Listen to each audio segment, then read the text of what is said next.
नमस्कार, आप देख रहे हैं एबी स्टार न्यूज और मैं हूं आपके साथ अब्दुल समद। बुलेटिन की शुरुआत करेंगे देवभूमि उत्तराखंड की तमाम बड़ी खबरों के साथ। हरिद्वार में कांवड़ यात्रियों पर हेलीकॉप्टर से पुष्प वर्षा की गई है। इस दौरान सीएम धामी ने कांवड़ियों के पैर धोकर उनका आशीर्वाद भी लिया है। सीएम धामी ने कुशल कांवड़ यात्रा की मां गंगा से कामना की है। तो मुख्यमंत्री ने हरिद्वार में शिव भक्त कांवड़ियों के चरण धोकर स्वागत किया है। आस्था और विकास के साथ सनातन संस्कृति के संरक्षण शिव भक्त कांवड़ियों के चरण धोकर उनका स्वागत किया है। मुख्यमंत्री ने सुगम सुरक्षित कांवड़ यात्रा की भी शुभकामनाएं दी हैं।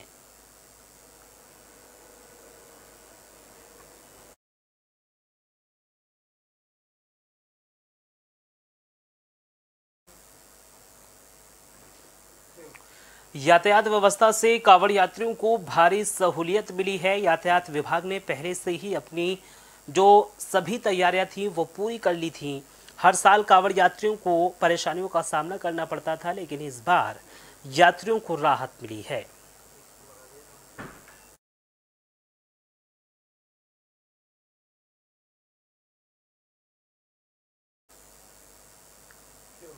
खबरों में आगे बढ़ेंगे। बिरिया मझोला में एक युवक की गोली मारकर हत्या कर दी गई है और इस सनसनीखेज वारदात के बाद इलाके में हड़कंप मच गया है। फिलहाल पुलिस ने युवक के शव को पोस्टमार्टम के लिए भेज दिया है। सीसीटीवी की मदद से पुलिस इस पूरे मामले की जांच कर रही है।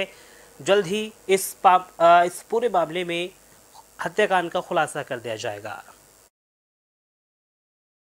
जी सबसे पहले सूचना हमको अर्ली मॉर्निंग आई कटीमा में एक व्यक्ति है श्री दिनेश चंद। वो 36 साल का रहने वाला है कि सामान्य गांव देहात में काम करता है।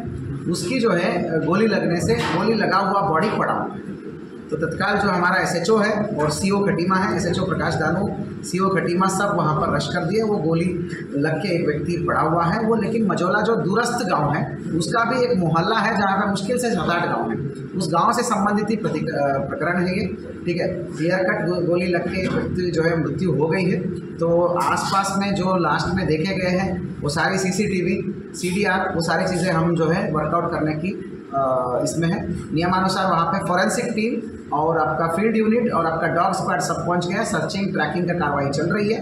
कुछ संदिग्धों को हमने पूछताछ कर रहे हैं। शीघ्र ही हमें आशा है कि ये उसका पूरा राज बाहर आ जाएगा एंड इसका हम वर्कआउट की तरफ बढ़े। जी सबसे पहले सूचना हमको अर्ली मॉर्निंग आई कटीमा में एक व्यक्ति है श्री दिनेश चंद। वो 36 साल का रहने वाला है कि सामान्य गांव देहात में काम करता है। उसकी जो है गोली लगने से गोली लगा हुआ बॉडी पड़ा। तो तत्काल जो हमारा एसएचओ है और सीओ खटीमा है। खबरों में आगे बढ़ेंगे। उत्तरकाशी से खबर है जहां बादल फटने के बाद इलाके में त्राहिमाम मचा हुआ है। लोगों को लगातार भारी परेशानियों का सामना करना पड़ रहा है और बादल फटने से गांव में भारी नुकसान भी हुआ है। बाढ़ आने से लोगों के खेत और घरों में पानी भर गया है। लोगों को परेशानियों का सामना करना पड़ रहा है। तो जिला उत्तरकाशी में गत रात्रि को भारी बारिश और बादल फटने की घटना से उत्तरकाशी जिले के विकासखंड डूंडा के अंतर्गत नाकुरी बाढ़ में बादल फटने और बाढ़ आने से बरसाली क्षेत्र के दर्जन भर गांवों में भारी नुकसान हुआ है। रात्रि को जो ये नाकुरी घाट है इसमें भारी बाढ़ आने से जो इसके किनारों पे जो हम लोग बसे हुए हैं, ग्राम सभा सिंगोट के लोग, ग्राम सभा मांगली सिरा और ग्राम सभा बरसाली के लोग, तो इनको बड़ा नुकसान हुआ है। और हमारी जो जितनी भी सिंचित भूमि है इसी घाट के किनारे जो तीनों ग्राम सभा है और खासकर ये पुलसी भी एक ग्राम सभा है, तो घटक्यार का उनके जो सिंचित भूमि है, तो सिंगोट से लेके मांगली सेरा, बरसाली, नाकुरी, तली नाकुरी, मलान गाँव और घटक्यार का जितनी भी नहरें हैं या जो पेयजल स्रोत भी के किनारों पे आप देख सकते हैं विजुअल में, तो सब बह गए हैं। और जो किनारे होते खेतों के जो सिंचित भूमि हमारी वो बाढ़ की भेंट चढ़ गई है। और जो सुरक्षा कार्य हैं जो ग्राम सभाओं को बचाने के लिए जो सुरक्षा कार्य किए गए थे, जैसे मांगली सेरा के लिए या मलान गाँव के लिए, सिंगोट के लिए, या नीचे जो नाकुरी है, जो तली नाकुरी और ऊपली नाकुरी में रात्रि को जो ये नाकुरी घाट है इसमें भारी बाढ़ आने से जो इसके। खबरों में आगे बढ़ेंगे। टैक्सी स्कूल संचालकों के अब रजिस्ट्रेशन जो है वो शुरू हो गए हैं जांचने, और टैक्सी स्कूटी की पार्किंग और कार्यालयों का भी निरीक्षण किया गया है। कई टैक्सी स्कूटी के लाइसेंस निरस्त हो सकते हैं।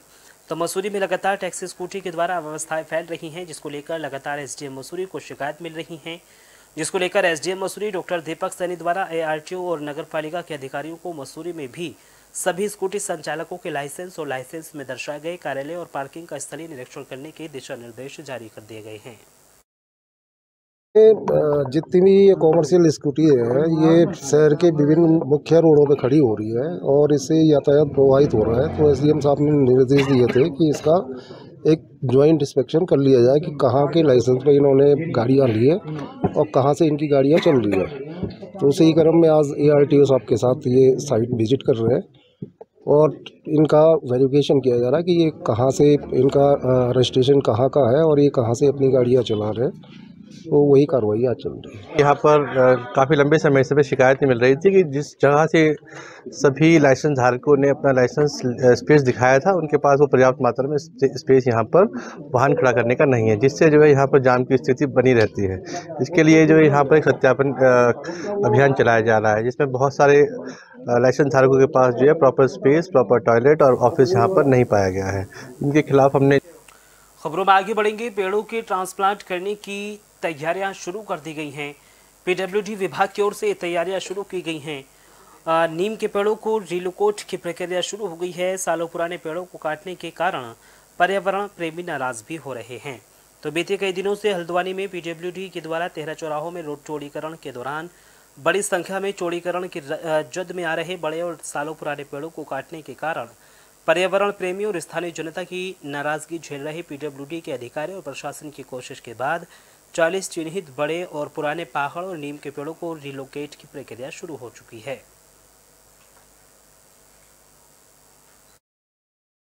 देखिए, इसमें जो हमारे 13 चौराहे हैं इसमें पेड़ों की गिनती हुई थी कि उनको चौड़ीकरण की जद में जो भी आ रहे हैं उनको काटा जाए, लेकिन इसमें जिलाधिकारी महोदय द्वारा एक अनूठी पहल की गई कि हम जो हमारे प्राचीन पेड़ हैं जिनकी उम्र यहाँ पर लोकल लोग 100 साल भी बताते हैं, ऐसे पेड़ों को जो इस तरह की श्रेणी में हैं और जिनको ट्रांसप्लांट किया जा सकता है।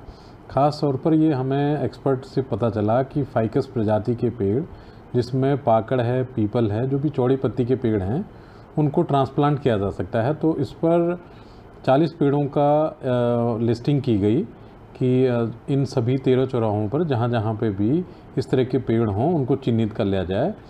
और इस बीच में हमारी प्रोसेस चली रही थी कि एक पेड़ जो 100 साल पुराना पेड़ बताते थे नरीमन चौराहे में, वो अचानक गिर पड़ा और सबसे अच्छी बात यह है कि हमने उसको भी तत्काल ट्रांसप्लांट के लिए हल्दी चौड़ जो गौशाला में लैंड थी वहाँ पर उसको स्थापित।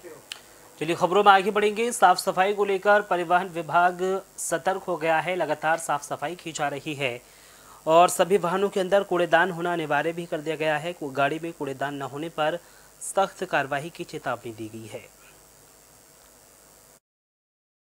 ये बहुत ही सराहनीय और बहुत ही मैं कहूँगा ज़रूरी एक इनिशिएटिव लिया गया है, जिसमें बताया गया है कि जो यात्री वाहन हैं उन यात्री वाहनों में डस्टबिन या गार्बेज बैग लगा होना चाहिए।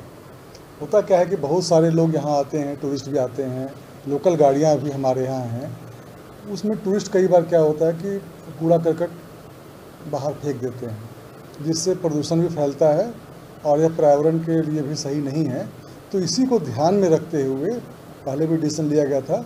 अभी माननीय चीफ सेक्रेटरी महोदया ने भी इसमें विशेष जोर दिया है और निर्देश दिए गए हैं उनके द्वारा कि जो यात्री वाहन हैं, खासकर जो 4 धाम यात्रा पे वाहन जा रहे हैं, उसमें डस्टबिन लगा हो या गार्बेज बैग। अगर डस्टबिन लगाने की जगह नहीं है तो देखा होगा कि ढेर सारे अलग अलग किस्म के गार्बेज बैग आते हैं, इसको पीछे आप लगा दें।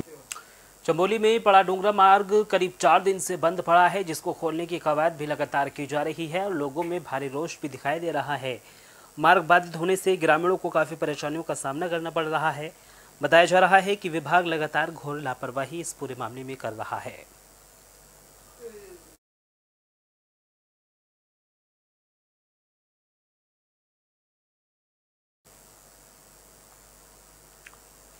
केदारनाथ प्रतिष्ठा को लेकर कांग्रेस ने बीजेपी पर निशाना साधा है। उन्होंने कहा है कि बीजेपी डर रही है। प्रतिष्ठा रक्षा यात्रा की सफलता से भाजपा बौखलाई हुई है। भाजपा पर लगातार सवालिया निशान भी उठ रहे हैं।